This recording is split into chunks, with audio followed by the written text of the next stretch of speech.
समोर तुम्ही एक मागणी केली आणि मी खुनशीनं दुसराच बोललोय, तुमच्या मन दुखत असते.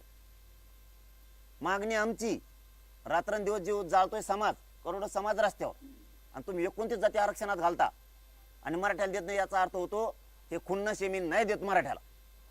तुमच्या नाकावर टिचून मी 29 जाती आरक्षणात घातल्या नाही देत मराठ्याला, याचा अर्थ हे होतोय. आणि मग ही भूमिका आता मान्य नाही. आजचे दिवस तुम्हाला प्रेमानं विनंती करून सांगतो, आणखीन आज आणि उद्याचा दिवस तुमच्या हातात आहे.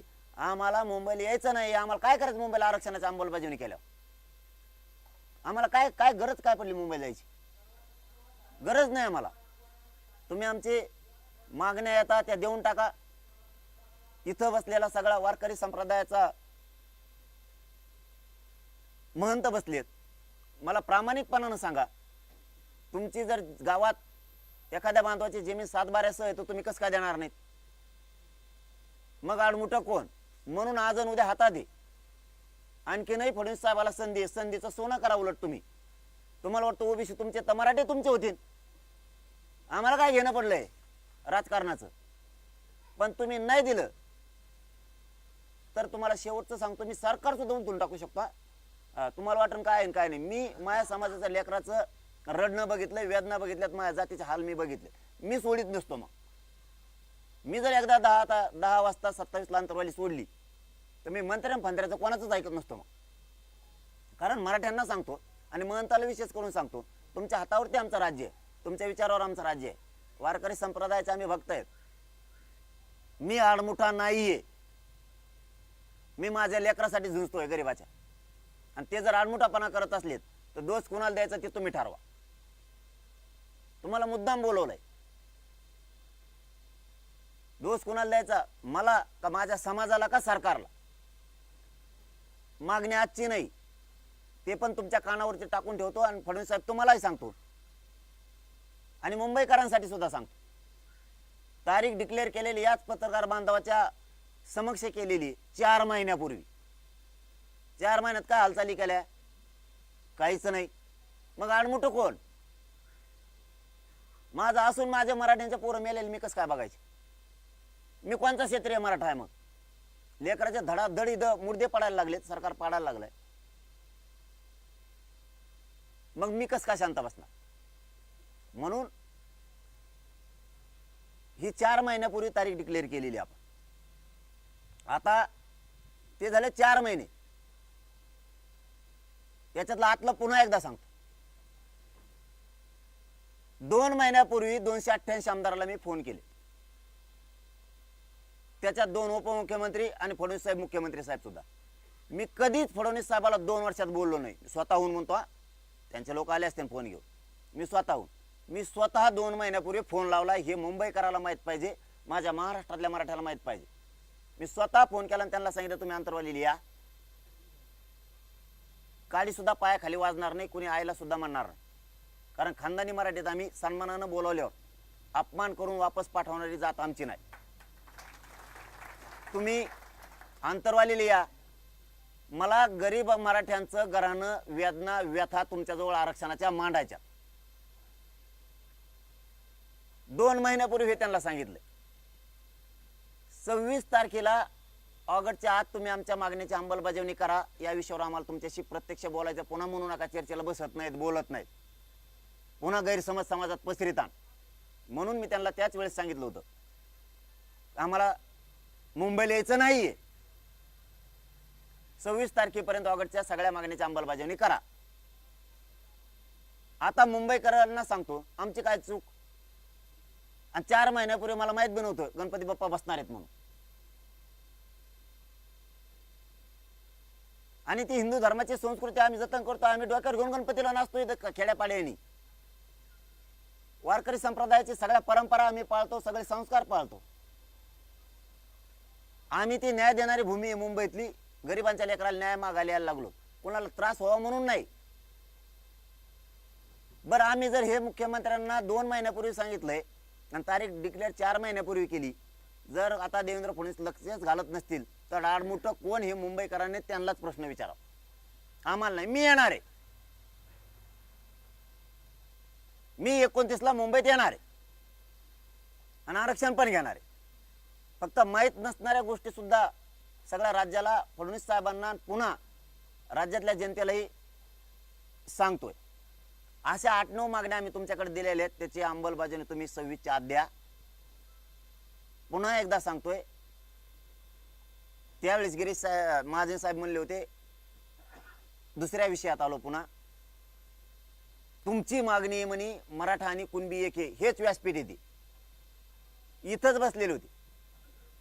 आणि कायदा तसा पारित करता येत नाही, तसं देता येत नाही. कायदा पारित करायला आधार लागतो. पटलं मराठ्याला. पुन्हा पुन्हा मुंबईकरांना, महाराष्ट्राला सांगतो, फडणवीस साहेबाला सुद्धा सांगतो, पटलं आम्हाला. जर आधारच नसेल तर कायदा पारित होईल कसा, मग ते टिकन कसं. आता सांगतो, त्यांनी समिती गठीत केली, जस्टिस शिंदे साहेबाची, न्यायमूर्ती शिंदे साहेबाची समिती. त्या समितीनं 58 लाख नोंदी शोधल्या, त्याचे 3 खंड केले आणि सरकारला अहवाल दिला. सरकारनं 3ही खंड स्वीकारलेत नोंदीचे. गिरीश महाजन साहेब आणि फडणवीस साहेब, तुम्हाला आठवण करून देतो, ते तुमच्याच वतीने आले होते.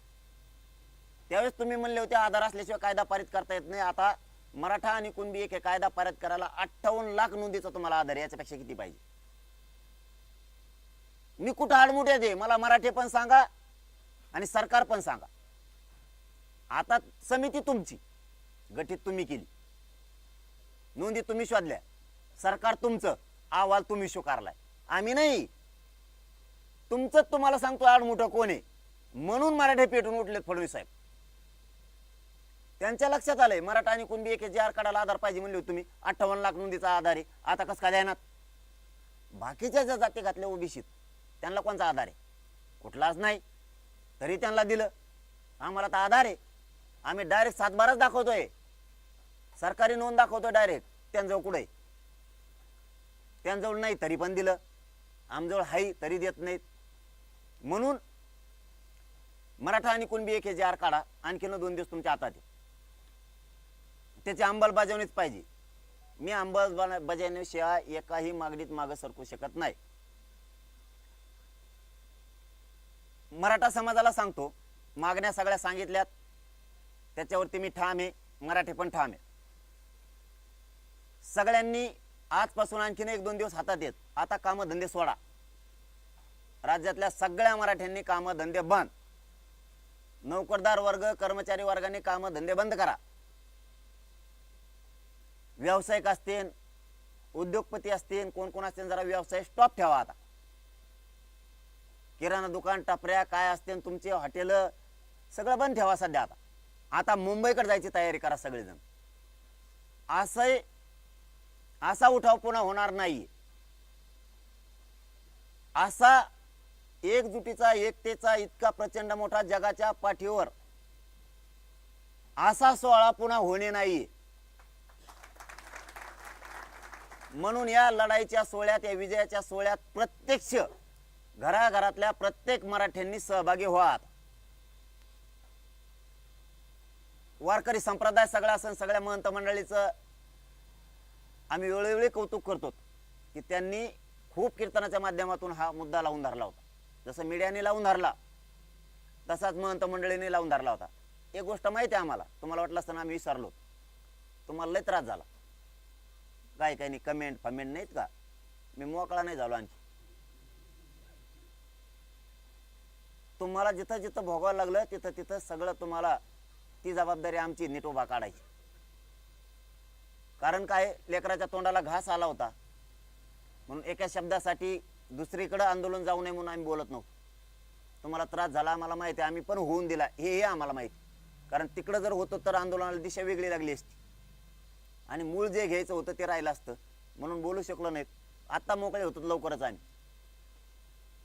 तुम्हाला झालेल्या त्रासाची जबाबदारी भक्त म्हणून आमची, त्याचे टेन्शन घेऊ नका. ते कोण कोण होते, काय होतं ते सगळं सगळ्याला माहिती. तुम्हाला शोधायची गरज सुद्धा नाही. तरी पण सगळ्यांना, सगळ्या क्षेत्रातल्या, मग तो नोकरीच्या क्षेत्रातला असन, शेतकरीचा असन, व्यावसायिक असन, तो ट्रकवर असन, कुठं एसटीवर कंडक्टर ड्रायव्हर असन, महाराज मंडळी असन, सगळ्यांनी, वारकरी संप्रदाय असन, टाळकरी, गायक, वादक सगळे एवढ्या वेळेस तुटून पडा. सगळे मुंबईकडे निघा. कोणी शेताचे कारण सांगू नका, कोणी ड्युटीत सांगू नका, कोणी मास्तरांनी सांगू नका, डॉक्टर वकिलांनी सांगू नका. सगळ्यांनी तयारीनं मुंबईला चालायचं. विशेष करून आजपासून महाराष्ट्रातल्या सगळ्या मराठ्यांना सांगतो, जिथं जिथं पाण्याचे टँकर असतील ते मुंबईला सोबत घ्या, आपल्या पोरांना पाणी प्यायला लागणार आहे. जे जे डॉक्टर बांधव ही प्रेस ऐकते त्यांनाही माझी विनंती, सगळ्यांनी ॲम्ब्युलन्स आणि गोळ्या औषधाचा साठा सोबत घ्या. 1000पेक्षा जास्त ॲम्ब्युलन्स पाहिजेत, 5000पेक्षा जास्त पाण्याचे टँकर पाहिजेत. मी सांगितलंय 5000 टँकर घ्यायचे. आणि तिथं एक नसलं तुम्ही म्हणता 5000 टँकर म्हणला नाही, एक बी नाही. माझ्याजवळ काय कंपनी आहे का? हे सगळ्या जिल्ह्यातल्या आपल्या बांधवांनाही घडून आणावं लागणार आहे. सगळ्या डॉक्टरांना ते करावं लागणार आहे. मी याच्याबरोबर आणखीन 4 आव्हानं केलेले. मास्तर असेल, डॉक्टर असेल, वकील असेल आणि श्रीमंत राजकारणी मराठी असतील, यांनी स्वतःच्या गाड्या बाहेर काढा म्हणून सांगितलेलं आहे. यांनी स्वतःच्या गाड्या बाहेर काढा. तुम्ही ड्युटीला राहायचं तर आपण गाड्या आपल्या बाहेर काढा. आम्ही सांगितलंय फक्त आता 3 दिवस साथ द्या तुम्ही आम्हाला. 27, 28, 29ला 10 वाजता सकाळी आम्ही ग्राउंडवर बसलो ना, तुम्ही वापस या म्हणतो. तुम्ही थांबू नका. मराठा समाजाला खरं बोललं पाहिजे. खोटं बोलून मुंबईत आम्हाला न्यायचं नाही कोणाला. सगळ्यांनी मुंबईकडे चालायचंय. आपण आपले वाहनं घेऊ. आम्हाला तिथं बसल्यावर आशीर्वाद द्या, तुम्ही वापस या. ही सगळ्या महाराष्ट्रातल्या मराठ्यांना विनंती करून सांगतो. आपण सगळ्या ताकदीनं याच्यात उतरल्याशिवाय पर्याय. फक्त एक वाक्य सांगतो, मला आंदोलन शांततेत पाहिजे. कुणी जाळपोळ दगडफेक करायची नाही. नसता त्याने आमच्या सोबत यायचं नाही. यालाच जोडून दुसरा डाव होऊ शकतो. सरकार आपल्यात एखादी टोळी घालू शकतो. ते माझ्या नावाच्या घोषणा देईल, मराठा आरक्षणाचे देईल. आपल्याला असं वाटून मला लय कट्टर दिसतोय आपला. कपडे फाडायला बसलाय तो त्याचे स्वतःचे. ती गोंधून आणायला बसलाय, मग फोटो त्याच्या अंगावर. टी-शर्ट घालीन, फोटोचे आपल्याला वाटत हे आपलं कट्टर दिसतंय. आणि नंतर म्हणून देवेंद्र फडणवीस ऐकत नाही, सरकार ऐकत नाही, घाला गोटे. ते सरकारने पाठवलेली टोळी असू शकते, हे लक्षात ठेवा. त्याच्यामुळे त्याला धरायचं आणि पोलिसाच्या गाडीत फेकायचं. नाही तर आपल्या शेजारी जरी जाळपोळ सुरू झाली, डुकून सुद्धा बघायचं नाही, सरळ चालायचं मुंबईकडे. ते उद्योग बघ म्हणायचं तिकडे, ते कोणी देव. आपण त्याच्यात घुसायचं नाही. माझ्या संघ येणाऱ्या बांधवांनी एकाने सुद्धा जाळपोळ दगडफेक करायची नाही. तुम्हाला काही घेणं आहे का? आरक्षण पाहिजे. दगड मारले तरी आरक्षण पाहिजे, शांततेत आरक्षण पाहिजे. तुम्हाला आरक्षण देतो ना, तुम्हाला काय करायचं? न मिळणारं 70 वर्षातलं आरक्षण दिलं ना शांततेनं. मला समाजाचं नुकसान नाही करायचं, समाजाचं पोराचं वाटलं नाही करायचं. वाटलं झालं का आरक्षणाला घेऊन काय करतो? तुम्ही फक्त शांततेत नुसते मुंबईत मराठी निघाले ना, महाराष्ट्रातल्या मराठ्याला एक महत्वाचा शब्द सांगतो, तेवढाच फक्त मराठ्याने ध्यानात घेतला की मराठी जिंकले. तुम्ही फक्त उठान मुंबईकडे निघा, पुरा देश बंद पाडा म्हणून समजा. ऑटोमॅटिक काहीच करायचं नाही, नुसतं चालायला लागायचं आणि मांडी घालून बसायचं. देश बंद पाडा. देश, महाराष्ट्राने देश बंद पाडला. एवढी ताकद मराठ्याच्या, दगड हाणायची गरज नाही. फक्त आजच पासून आता काम बंद. आता नुसती मुंबईची तयारी. आपला पुढचा मुद्दा, प्रत्येक माणसानं, मोर्चातल्या मुंबईतल्या प्रत्येकानं स्वतः स्वयंसेवक बनायचं. प्रत्येकानं. म्हणायचं नाही मी मोर्चात आलतो स्वयंसेवक काय करतात आणि तू काय करतो. मग प्रत्येक जण स्वयंसेवक हे ध्यानात ठेवा. कुणाला अडचण आली, दुखायला लागलं, उचलून रस्ता द्यायचा, त्याला ॲम्ब्युलन्स पर्यंत न्यायचं. कुणाला जेवायला नसलं तर आपली भाकर द्यायची. कुणी जेव घालीन आपल्याला नाही घालीन आशेवर जगायचं नाही. तयारीने चला. उपाशी राहिले तर राहायचं, मग ती तयारी ठेवा. मग नाही मिळाली निघाला गावाकडं. खायलाच नाही बा, रोग आला का 2-4 दिवसांत तुला काय होईल? निर्भीड बना. कडवट बनल्याशिवाय समाज मोठा होत नाही. रोज मग लेकरं अधिकारी बनायला लागले. रोज. काल 2 पोरी MBBS झाल्या होत्या. बापाच्या अंगावर कपडा सुद्धा नीट शर्ट नव्हता, माहितीये का? पाठीमागची बाजू सगळे दोऱ्याने सुईने शिवलेली होती पुरी. किती आनंद असतो त्याच्या घरात. MBBS मध्ये लहान विषय समजा 1 कोटी रुपये खर्च लागतो शिकायला. 1 कोटी. त्या पोरीचा नंबर लागला, ते मला आमच्या 10 पेढ्यात दलिंद्रीच फिटली. हे भानावर आहे फक्त. त्याच्यामुळे विचार करू नका. चिखलचे खुर्चीत नाही मिळाली, मला फोनच नाही केला, माझ्याकडे बघितलंच नाही, मला जय शिवराज म्हणले नाही, मला हातवर करायला पाहिजे होता राव, हात सुद्धा वर नाही केला. मग खवटे मोडे हातवर करू कवर हातवर करतो. कशावर मी रुसू नका. रुसायचे दिवस नाहीत आता. समाजावर गुलाल फेकून समाज उंचीवर न्यायचे दिवस आहेत. मानपानाचे नाहीत आता. चिखल मिळाला चिखलात बस, रेंद्यात बस, पावसात बस, मुसळधार पावसात बस. मी मुसळधार पावसात बसणार आहे तिथे. तुमच्या लेकरा बाळासाठी झटतोय. तुम्ही कसलीच आशा करू नका. प्रत्येकानं स्वयंसेवक बना आणि सगळ्यांची सेवा करा. कुणी जेवायला देईल नाही देईल मला नाही वाटत समाज मुंबईतला कमी पडन म्हणून. तिथले दलित मुस्लिम, तिथला मराठी, तिथले माथाडे कामगार, तिथले डबेवाले, तिथले कोळी आदिवासी, तिथले जैन मारवाडी सगळे तुटून पडले. तिथले परप्रांतीय येऊ द्या म्हणतात. इंदे बारा ते परप्रांतीय म्हणते इंदे बारा आंदो हा करूंगे म्हणलं कचाकच खाऊ घालिंगे म्हणले त्यांना. म्हणलं घालो तर घालो मग त्याला काय. आम्हाला फोन येतात म्हणलं कचाकच खाऊ घालिंगे. म्हणलं मग आम्ही खाईंगे त्याला काय होऊन दे म्हणलं किती कमी. सगळा समाज जुटून एका बाजूला आला. कारण त्यांना वाटतं गरीबाचे लेकरं मुंबईत यायला लागलेत. शेतकऱ्याचे पोर आहेत. एक दिवस तांबर पाणी देऊ, एक भाकर देऊ, आपण सेवा करू. गरीबाचे लेकरं मुंबईत यायले तर. आणि आम्ही त्यांचे पाहुणे आहेत ना.